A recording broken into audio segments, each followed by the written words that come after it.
Good morning بچوں، آج ہم لوگ پڑھیں گے ڈاکٹر ذاکر حسین۔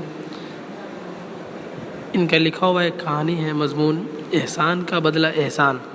آپ کے بک کا یہ 8واں سبق ہے، یعنی چیپٹر نمبر 8 ہے، سبق نمبر 8، جس کو ڈاکٹر ذاکر حسین نے لکھا ہے۔ تو آئیے سب سے پہلے جانتے ہیں ڈاکٹر ذاکر حسین کے بارے میں۔ ڈاکٹر ذاکر حسین کی پیدائش 1897 یعنی 1897 میں ہوئی۔ ان کی وفات 1969 میں ہوا تھا۔ ڈاکٹر ذاکر حسین حیدرآباد میں پیدا ہوئے۔ حیدرآباد جو کہ تلنگانہ میں ہے، پہلے آندھرا پردیش میں ہوا کرتا تھا۔ ان کا تعلق قصبہ قائم گنج، ضلع فروخ آباد، اتر پردیش کے ایک معزز پٹھان خاندان سے تھا۔ ذاکر حسین کی ابتدائی تعلیم اسلامیہ اسکول اٹاوہ یوپی میں ہوئی۔ ڈاکٹر ذاکر حسین ایک ماہر تعلیم تھے۔ جامعہ ملیہ اسلامیہ نئی دہلی، علی گڑھ مسلم یونیورسٹی کے وائس چانسلر بھی رہے۔ وہ بہار کے گورنر بھی بنائے گئے۔ پھر اس کے بعد وائس پریسیڈنٹ اور پریسیڈنٹ آف انڈیا بھی بنے۔ تو اس طرح سے ان کی زندگی جو ہے پوری طریقے سے تعلیم کے ارد گرد گھومتا نظر آتا ہے۔ انہی کے ذریعے لکھا ہوا ایک کہانی، مضمون احسان کا بدلہ احسان ہے، جو آپ کے نصاب میں شامل ہے۔ آئیے ہم لوگ اس کو پڑھتے ہیں۔ کہتے ہیں کہ بہت دنوں کا ذکر ہے جب ہر جگہ نیک لوگ بستے تھے اور دغا فریب بہت ہی کم تھا۔ دغا اور فریب یہ دونوں مترادف لفظ ہے ایک دوسرے کا۔ فریب کا مطلب بھی دھوکہ اور دغا مطلب بھی دھوکہ، تو دغا فریب۔ ہندو مسلمان ایک دوسرے کا خیال رکھتے تھے، کوئی کسی پر زیادتی نہیں کرتا تھا، مطلب کوئی بھی قوم ایک دوسرے پر ظلم نہیں ڈھاتا تھا، اور جو جس کا حق ہوتا تھا اسے مل جایا کرتا تھا۔ ان دنوں ایک شہر تھا عادل آباد۔ کہتے ہیں کہ عادل آباد ایک شہر ہوا کرتا تھا پہلے زمانے میں۔ اس عادل آباد میں ایک بہت دولت مند دکاندار تھا۔ دور دور کے ملک سے ان کا لین دین تھا۔ کہتے ہیں کہ ہندوستان کے علاوہ جو دور دراز کے ملک ہیں، دور دور کے ملکوں سے ان کا بزنس چلتا تھا۔ اس کے پاس ایک گھوڑا تھا جو اس نے بہت دام دے کر ایک عرب سے خریدا تھا۔ انہوں نے ایک گھوڑا جو ہے ایک عربین شخص سے خریدا تھا۔ کہتے ہیں کہ ایک بار واقعہ ایسا ہوا، ایک انسیڈنٹ ہوا کہ وہ دکاندار تجارت کی غرض سے، تجارت کہتے بزنس، ویوسائے، تجارت کی غرض سے گھوڑے پر سوار ہو کر جا رہا تھا۔ غرض کی جمع اغراض ہوتا ہے، غرض کا مطلب ہوتا ہے مقصد۔ تو وہ ایک دن گھوڑے پر سوار ہو کر جا رہا تھا کہ بے خیالی میں شہر سے بہت دور نکل گیا۔ کہہ رہے ہیں کہ غفلت میں وہ شہر سے اتنا دور نکل گیا اور ایک جنگل میں جا نکلا اور ایک جنگل میں چلا گیا۔ ابھی یہ اپنے دھن میں آگے جا ہی رہا تھا کہ پیچھے سے 6 آدمیوں نے اس پر حملہ کر دیا۔ اس نے ان کے 2 ایک وار تو خالی دیے، لیکن جب دیکھا کہ وہ 6 ہیں تو سوچا کہ اچھا یہی ہے کہ ان سے بچ کر نکل چلو۔ ظاہر سی بات ہے، آپ کہیں اندھیرے میں اور تنہائی کا سفر کر رہے ہو، ایسے سنسان سڑک پہ، راستے پہ جہاں پہ کوئی نہ ہو، آپ اکیلا ہو اور 4-5 لوگ ہو جو آپ کو لوٹنے کی کوشش کرے، آپ کے سامانوں کو لوٹ کر بھاگنے کی کوشش کرے، تو وہاں پہ آپ بہت زیادہ ہی ڈر جاؤ گے اور کوشش کرو گے کسی طرح ہم یہاں سے چھپ چھپا کر نکل جائیں۔ پھر کہتے ہیں کہ اس نے گھوڑے کی گھر کی طرف پھیرا، یعنی گھوڑے کو پھر سے واپس گھر کی طرف منہ کر دیا، لیکن ڈاکوؤں نے بھی اپنے گھوڑے پیچھے ڈال دیے۔ اب تو عجیب حال تھا، سارا جنگل گھوڑوں کی ٹاپوں سے گونج رہا تھا۔ ٹاپو مطلب جب گھوڑا کودتا ہے، دوڑتا ہے، تو اس کی جو پیر سے جو آوازیں نکلتی ہیں اسی ٹاپو کہتے ہیں۔ سچ یہ ہے کہ دکاندار کے گھوڑے نے اسی دن اپنے دام وصول کرا دیے۔ کچھ دیر بعد ڈاکوؤں کے گھوڑے پیچھے رہ گئے۔ گھوڑا دکاندار کی جان بچا کر اسے گھر لے آیا۔ اس روز گھوڑے نے اتنا زور لگایا کہ اس کی ٹانگیں بیکار ہو گئیں۔ خدا کا کرنا ایسا ہوا کہ کچھ دنوں بعد غریب کی آنکھیں بھی جاتی رہیں، مطلب اس کی آنکھوں کی روشنی وہ جا رہی تھی۔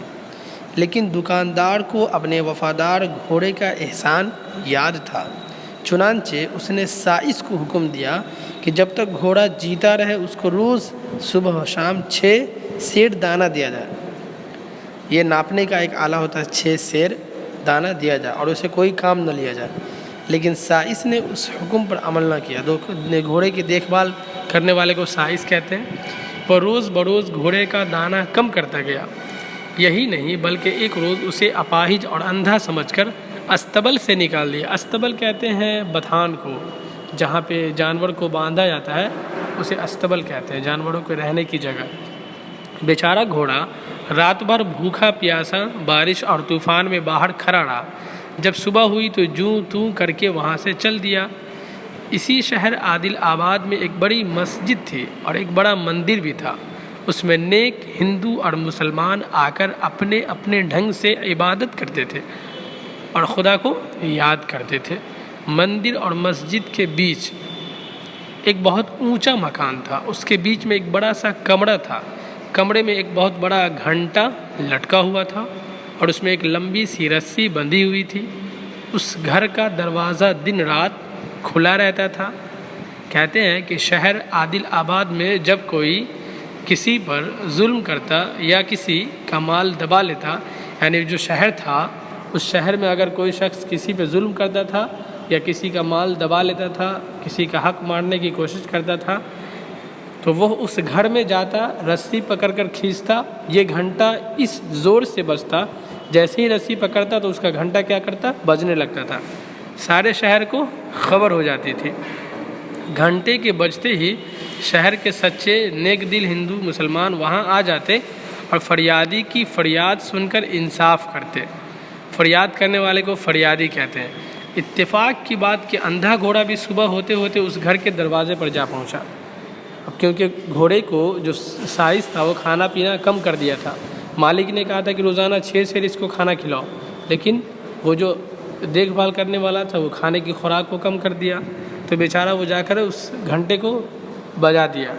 دروازے پر روک ٹوک تو تھی نہیں، گھوڑا سیدھا گھر میں گھس گیا، بیچ میں رسی تھی، یہ غریب مارے بھوک کی ہر چیز پر منہ چلاتا تھا۔ رسی جو اس کے بدن سے لگی تو وہ اسی کو چبانے لگا، اسے لگا کہ یہ کھانے کی چیز ہے۔ رسی جو ذرا کھینچی تو گھنٹا بجنے لگا۔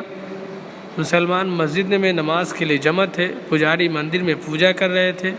گھنٹا جو بجا تو سب چونک پڑے اور اپنی اپنی عبادت جو کر رہے تھے ختم کر کے اس گھر میں آن کر جمع ہو گئے۔ آن مینس آنا۔ شہر کے پنچ بھی آ گئے، پنچ کہتے ہیں جو فیصلہ کرتے ہیں۔ پنچوں نے پوچھا کہ یہ اندھا گھوڑا کس کا ہے؟ لوگوں نے بتایا یہ فلاں تاجر کا ہے، اس گھوڑے نے تاجر کی جان بچائی تھی۔ پوچھا گیا تو معلوم ہوا کہ تاجر نے اسے نکال باہر کیا ہے۔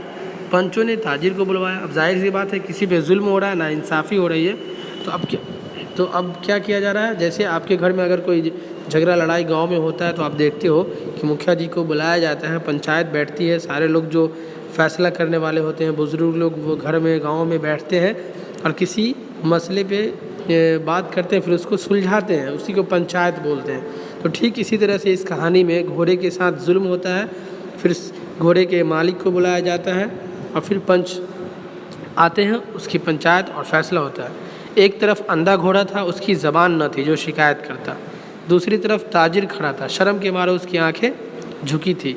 پنچوں نے کہا تم نے اچھا نہیں کیا، اس گھوڑے نے تمہاری جان بچائی اور تم نے اس کے ساتھ کیا کیا؟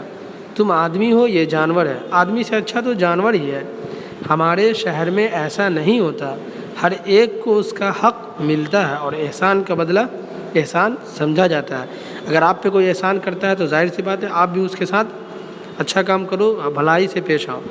تاجر کا چہرہ شرم سے سرخ ہو گیا، مینس لال ہو گیا، اس کی آنکھوں سے آنسو نکل پڑے۔ بڑھ کر اس نے گھوڑے کی گردن میں ہاتھ ڈال دیا، اس کا منہ چوما اور کہا میرا قصور معاف کر۔ یہ کہہ کر اس نے وفادار گھوڑے کو ساتھ لیا۔ وفادار کہتے ہیں جو محبت کرتا ہو، اور گھر لے آیا، پھر اس کے لیے ہر طرح کے آرام کا انتظام کر دیا۔ تو بچوں ایسا نہیں ہے کہ جو بولنے والے ہیں صرف اسی کے ساتھ انصاف کیا جائے، اور جو نہ بولنے والے جیسے جانور تو جانوروں کے ساتھ ناانصافی کی جائے، اس کا حق مارا جائے، اسے پیٹا جائے، مارا جائے، اگر وہ دودھ نہ دے تو اس کو مار سوٹے سے اس کو اس کے بدن کو پورا لال کر دے، تو مرنے کے بعد ہر ایک چیز کا فیصلہ ہوگا، اور چاہے وہ جاندار ہو، کوئی بھی ہو، چاہے وہ جانور ہو یا انسان ہو، اگر آپ انسان ہو کر کے جانور کو یا جانور پہ جو نہیں بولتا ہے اس پہ ظلم کر رہے ہو، تو اس کا بھی حساب کتاب ہوگا، بھلے ہی آج نہیں ہو رہا ہے، لیکن جب مرنے کے بعد قیامت کے دن سب کچھ اوپر والے حساب لیں گے۔ شکریہ بچوں، اس کے جو الفاظ اور معنی اسے یاد کرنا آپ۔ فریب کہتے ہیں دھوکہ کو، تجارت کا مطلب ہوتا ہے کاروبار، غرض کہتے ہیں مقصد یا مطلب کو، سائس گھوڑے کی دیکھ بھال کرنے والا،